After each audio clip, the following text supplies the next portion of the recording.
जय हिंद दोस्त।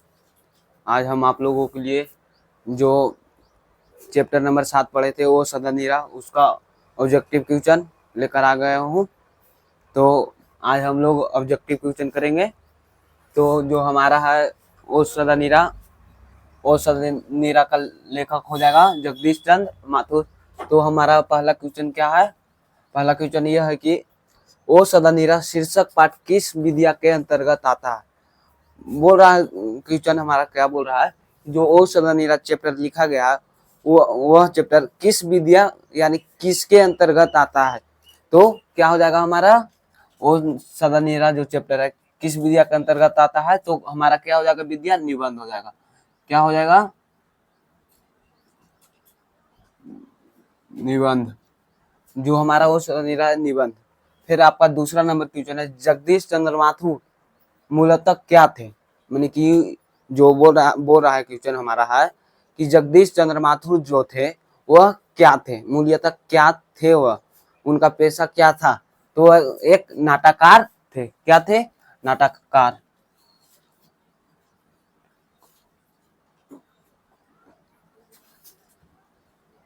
नाटककार थे। अब हमारा तीसरा नंबर क्वेश्चन है चंपारण क्षेत्रों में बाढ़ का मुख्य कारण क्या था?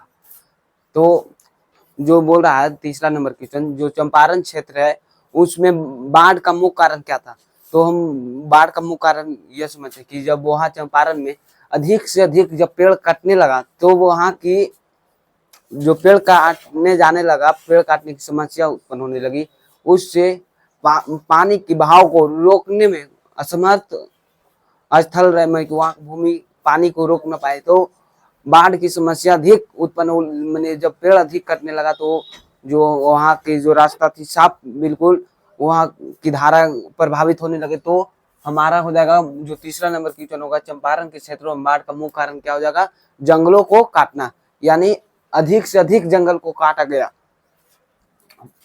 क्या हो जाएगा? जंगलों को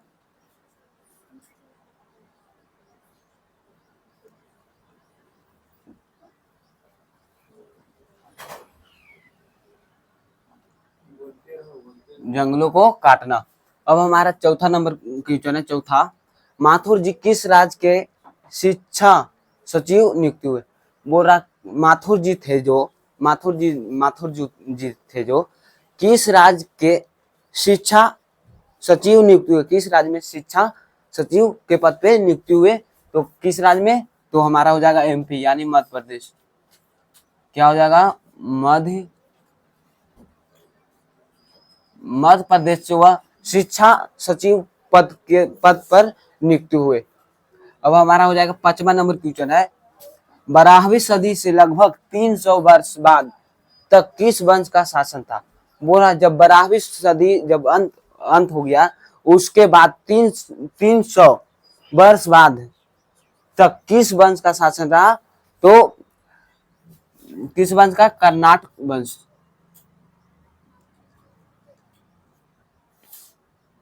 कर्नाटक वंश के शासन रहा। जब 12वीं सदी समाप्त हुआ तो उसके बाद 300 वर्षों तक कर्नाटक वंश का शासन रहा।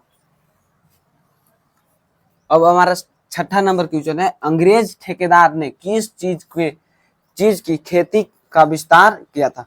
जो अंग्रेज की सरकार थी, जो अंग्रेज की सेना थी, वह जो हमारा बिहार के चंपारण में नील की खेती के लिए भूमि विस्तार किए थे। अधिक जंगलों को काटकर वहां नील की खेती करने के लिए लोगों को भाड़े पर लाकर खेती करवाया जाता था जबरदस्ती। तो हमारा क्या हो जाएगा? अंग्रेज ठेकेदारों ने किस चीज की खेती के लिए का विस्तार किया था? जंगलों काटकर नील की खेती। क्या हो जाएगा? नील की खेती। राजा हरि सिंह देव को गयासुद्दीन तुगलक का सामना कब करना पड़ा? वो राजा हरि सिंह देव को गयासुद्दीन तुगलक का सामना कब करना पड़ा? तो क्या हो जाएगा? 18वीं सदी। राजा हरि सिंह देव को गयासुद्दीन तुगलक का सामना कब करना पड़ा? तो 18वीं सदी के अंत में। 18वीं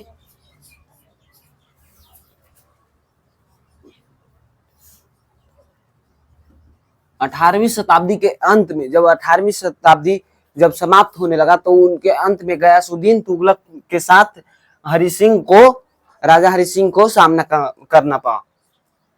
अब हमारा क्या हो जाएगा, 55 7वां नंबर क्वेश्चन हो गया। 8वां आ जाए, भांगड़ों को नील की खेती के लिए सिलसिले में कब लाया गया? नील की खेती के सिलसिले में, यानी जो धांगड़ थे, जो छोटा नागपुर से लाए जाते थे भाड़े का मजदूर, उसे धांगड़ कहा जाता। जो धांगड़ थे उन्हें किनके सिलसिले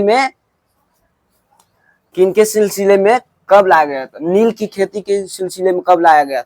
उन्हें नील की खेती करवाने के लिए उन्हें कब लाया गया? तो 18वीं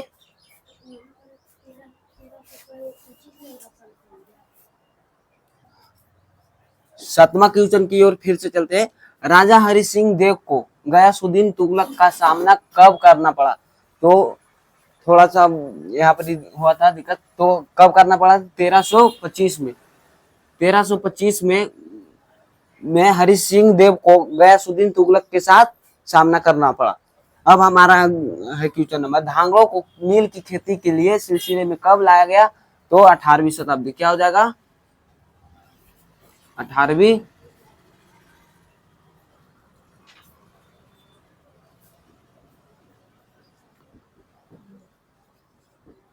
18वीं शताब्दी के अंत में धांगड़ों को नील की खेती के सिलसिले में बिहार के चंपारण लाया गया था। अब हमारा हो जाएगा 9वां क्वेश्चन, पुंडलिक जी कौन थे? पुंडलिक जी कौन थे? तो पुंडलिक जी थे जो एक शिक्षक थे। पुंडलिक जी क्या थे? शिक्षक।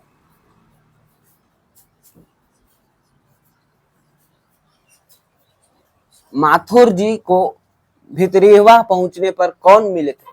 अब हमारा जो क्वेश्चन नंबर 10 है, बोल रहा है माथुर जी को भितरीवा पहुंचने पर उनका मुलाकात किनके साथ हुआ, यानी उनको कौन मिले थे? तो क्या हो जाएगा? पुंडलिक जी। पुंडलिक जी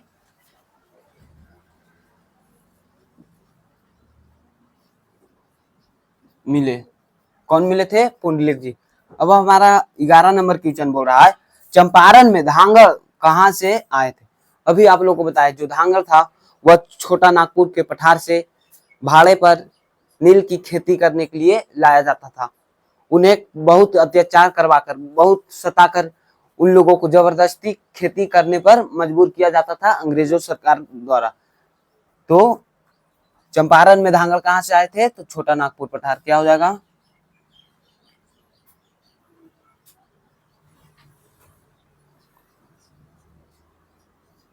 छोटा नागपुर से। अब 12 नंबर क्वेश्चन बोल रहा है, गांधी जी चंपारण कब आए थे? बोल रहा गांधी जी जो नील की खेती के लिए मजदूरों पर अत्याचार किया जा रहा था, तो उन्हें संभालने के लिए, उन्हें देखभाल करने के लिए किन्हें गांधी जी को कब चंपारण बुलाया गया? कब आए? तो अप्रैल 1917 में।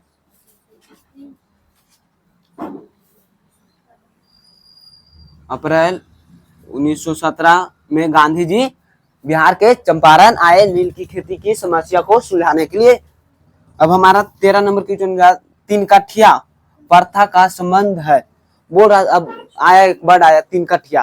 तीन कठिया हम लोग पहले समझते।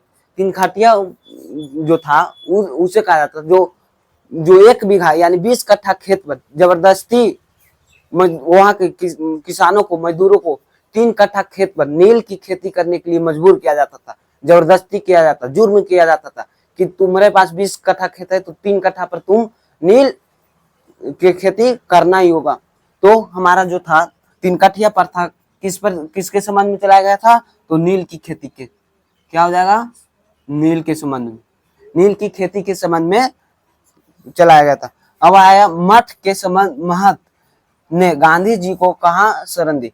बोरा मठ के महत ने गांधी जी को कहा शरण दी? तो महुए के जो था, महुए के पेड़ के नीचे। कहा शरण दी थी? तो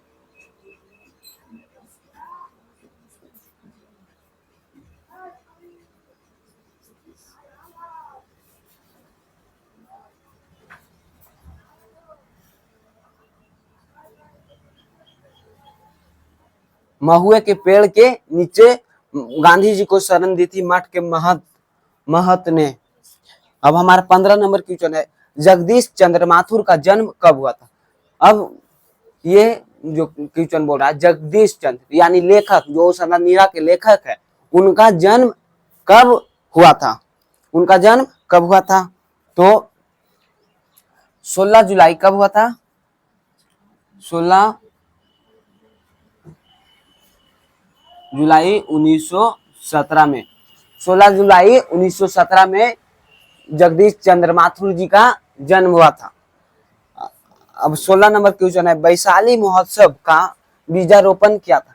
यानी बोल रहा जो वैशाली में महोत्सव मनाया जा रहा था, वैशाली महोत्सव का बीजारोपण किया था, तो कौन किए थे, तो जगदीश चंद्र माथुर।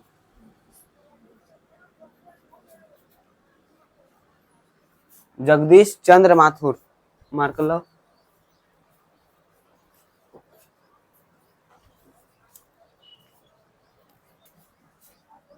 तो हमारा क्वेश्चन था, वैशाली महोत्सव का बीजारोपण किया था जगदीश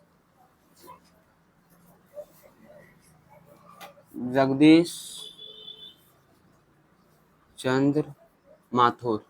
क्या हो जाएगा, जगदीश चंद्र माथुर ने किए थे। अब हमारा 17 नंबर क्वेश्चन है, ओ सदा नीरा निबंध बिहार में किस क्षेत्रों का सांस्कृतिक पर लिखी गई है। मैंने बोल रहा है जो ओ सदा नीरा जो लिखा गया, ओ सदा नीरा जो चैप्टर लिखा गया, जो बिहार के किस स्थान के संबंध में, सांस्कृतिक संबंध में लिखा गया। तो हम लोग जानते हैं बिहार के किस जिले में कहाँ नील की समस्या हो रही थी, तो चंपारण। तो हमारा क्या हो जाएगा आंसर, ओ सदा नीरा निबंध बिहार के किस क्षेत्रों का सांस्कृतिक पर लिखी गई है, तो क्या हो जाएगा, चंपारण हो जाएगा।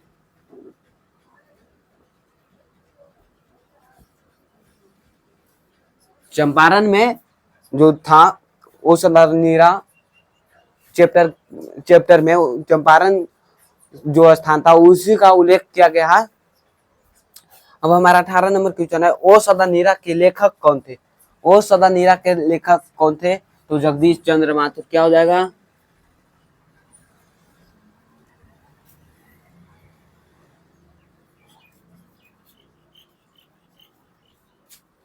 जगदीश चंद्र माथुर। अब हमारा बोला है 19 नंबर क्वेश्चन, ओ मेरे सपने क्या है। ओ मेरे सपने क्या है, तो क्या हो जाएगा, ओ मेरे सपने जो किस विद्या का है, तो वो मेरे सपने है नाटक। क्या हो जाएगा, नाटक। अब और एक शब्द आया है, थारन शब्द किस शब्द से विकसित है। वो थारन जो है, थारन शब्द का उत्पत्ति किस शब्द से हुआ है, तो हुआ है थार से। थार से थारन शब्द का उत्पत्ति हुआ है। अब हमारा बोल रहा, बोलते सन किस साहित्यक विद्या कृति है। किस साहित्यक विद्या कृति है, तो बोलते सन जो हमारा है किसका है, निबंध हो जाएगा। अब हमारा जो ये चैप्टर का लास्ट क्वेश्चन है, ओ सदा 10 तस्वीरें, ओ सदा नीरा का लास्ट चैप्टर ऑब्जेक्टिव क्वेश्चन है, 10 तस्वीरें के रचनाकार कौन है। बोल रहा 10 तस्वीरें के रचनाकार कौन है, तो क्या हो जाएगा, जगदीश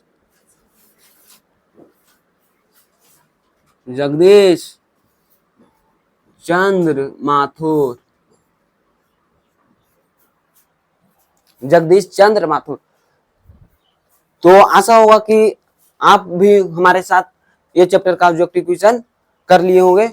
तो ऐसे आपको और भी पूरा चैप्टर का ऑब्जेक्टिव क्वेश्चन और लेखक परिचय आप लोगों को करवा दिया जाएगा।